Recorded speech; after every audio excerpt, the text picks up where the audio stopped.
Julian Holmes, our founder and vice president.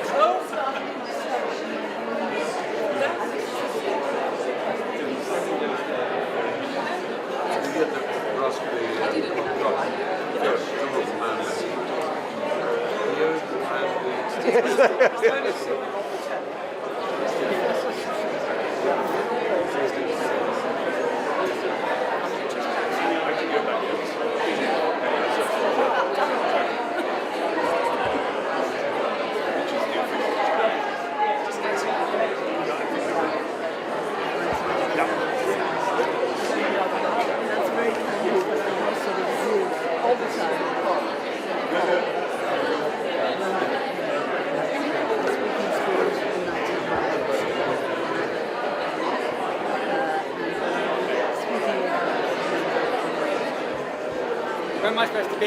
Important, I'm in the right place. I'm in the right place. I feel very honoured.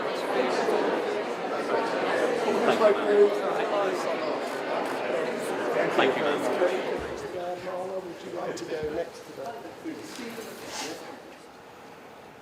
Thursday, 25th of May, 1944. Dearest Kitty, the world's been turned upside down. The most decent people are being sent to concentration camps, prisons and lonely cells, while the lowest of the low rule over young and old, rich and poor.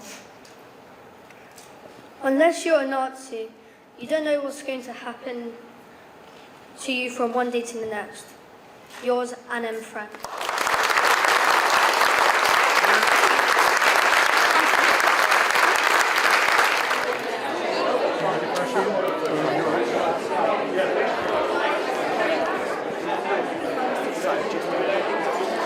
Smile, it's okay. What's it like now, Frank? Yeah. It's always Frank getting up and speak. I've got to get up and speak. Yes, you do. So, I thought she would be brilliant. But do you think you should? So it was at school.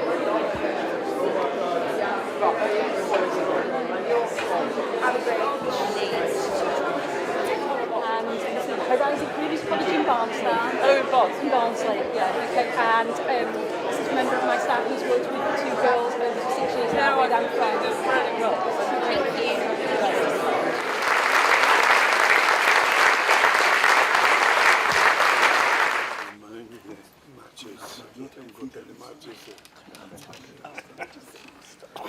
Oh, sorry.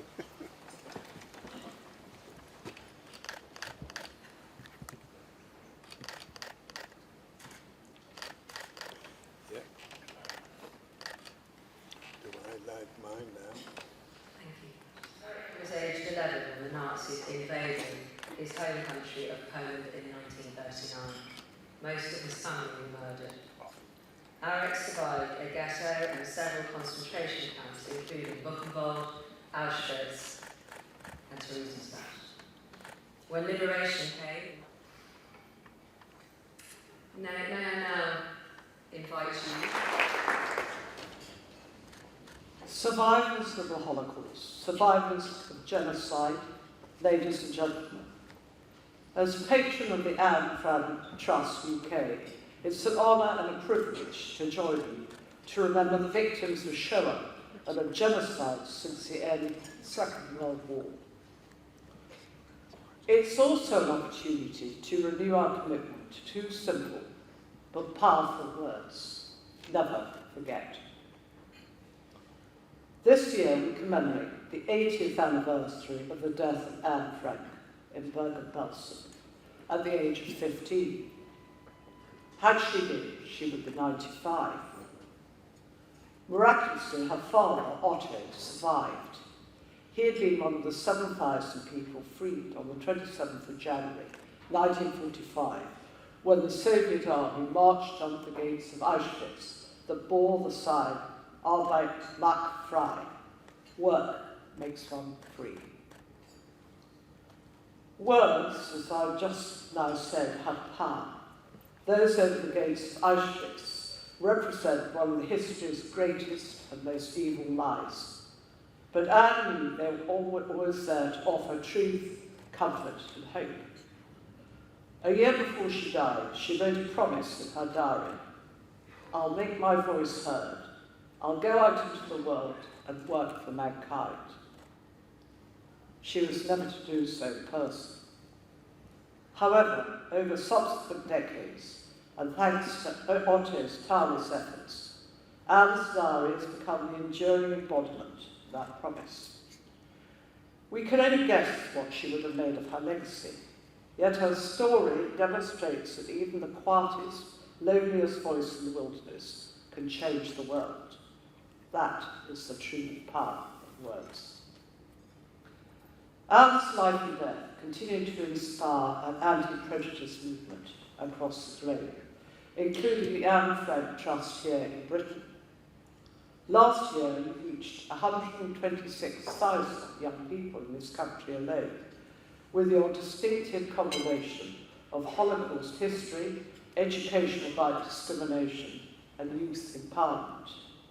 I'm proud to be your patron and grateful to all of you who support the Trust in this vital work. Thank you.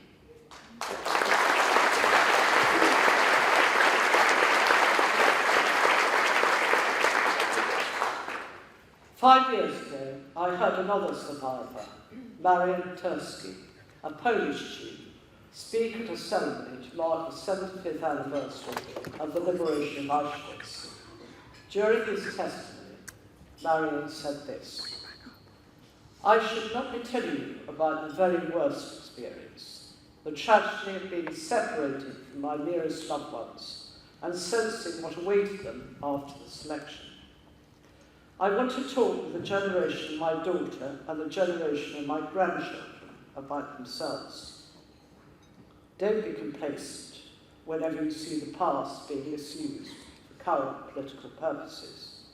Don't be complacent whenever any kind of minority is discriminated against. Democracy itself lies in the fact that the right of minorities must be protected. Don't be complacent, because if you become complacent, before you know it, some kind of Auschwitz will suddenly appear from nowhere and befall you and your descendants." Today more than ever, with the levels of anti-Semitism at their highest level for a generation, and disturbing rises in Islamophobia and other forms of racism and prejudice, we must heed this warning. The deadly seeds of the Holocaust were sown at first in small acts of execution, of aggression, and of discrimination towards those who had previously been neighbours and friends. Over a terrifying short period of time, those seeds took root through the complacency of which we can all be guilty, of turning away from injustice, of ignoring that which we know to be wrong, of thinking that someone else will do what's needed, and remaining silent. Let's unite in our commitment to take action, to speak up, and to ensure that the words "never forget" are a guiding light that charts the path towards a better, brighter, and more tolerant future for us all.